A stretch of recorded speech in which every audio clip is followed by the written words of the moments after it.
You better know what you're doing. You better size up that woman you're talking to.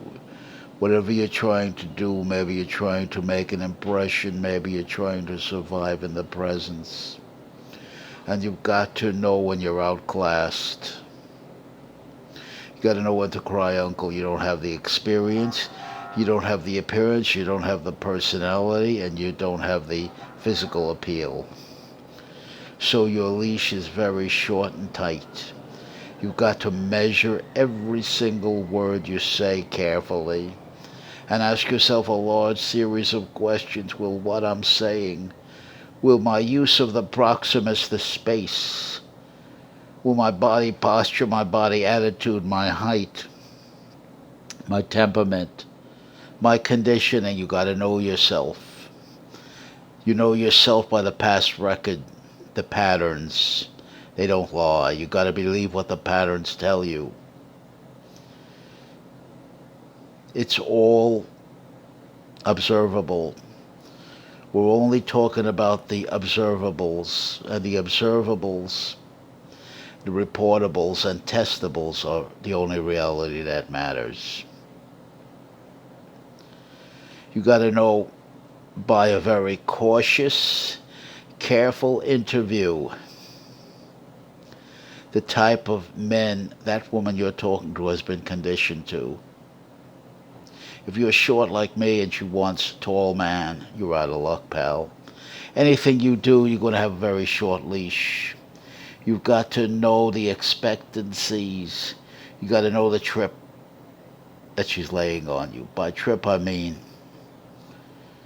the way she sized you up. You can tell it by the body language if you're not so myopic, so stupid, so emotionally immature and vulnerable that you see through a campaign. You see through delusions of grandeur. You see through wishful thinking. You got to see what is right before your eyes and want that no matter how it indicts you.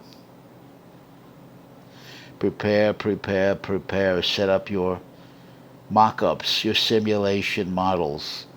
Ask yourself the pertinent questions, the reality questions, the tough, hard questions. Ought I to want this? Not should I want it. Don't follow the leader. Don't compare yourself to anybody else. You are your own reality. You are your own problem. Each has their own. None has the time. Don't make your problem their problem. Anybody else's problem. It's your problem. What else can I tell you? All of this is your problem.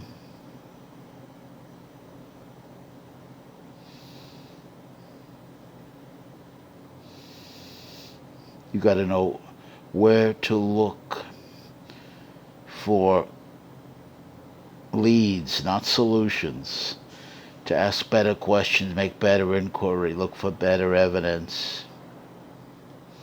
And the inquiry never ends unless you end it prematurely. By your cowardice, by your wishful thinking, by your delusions of grandeur, and you're not wanting to be exposed or exposable. You got to get some hard bark, some hard emotional bark on you and physical bark on you. You got to desensitize completely like a sponge. When Rocky Marciano, heavyweight champion of the world, trained, he said, I trained very hard to squeeze every ounce of fear out of me before getting into square jungle. When you get out into the social jungle, you got to squeeze every ounce of delusions of grandeur out of yourself. You got to know it's showtime out there, and you got to want the show. You got to be fully aware and participant, 100% away in the show. You cannot go out there and fear being insulted or embarrassed, because you have to be prepared and say, I got a little something for him. If this man wants to embarrass me or insult me or intimidate me in any way physically, by flinch, reflex, reaction, insult, ad hominem argument, whatever it is. I got a little something for him. And I am confident and convinced I can bring him down or level him.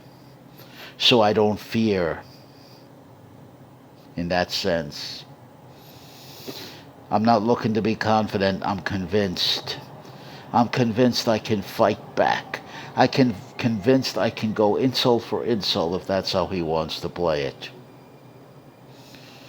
I don't fear him.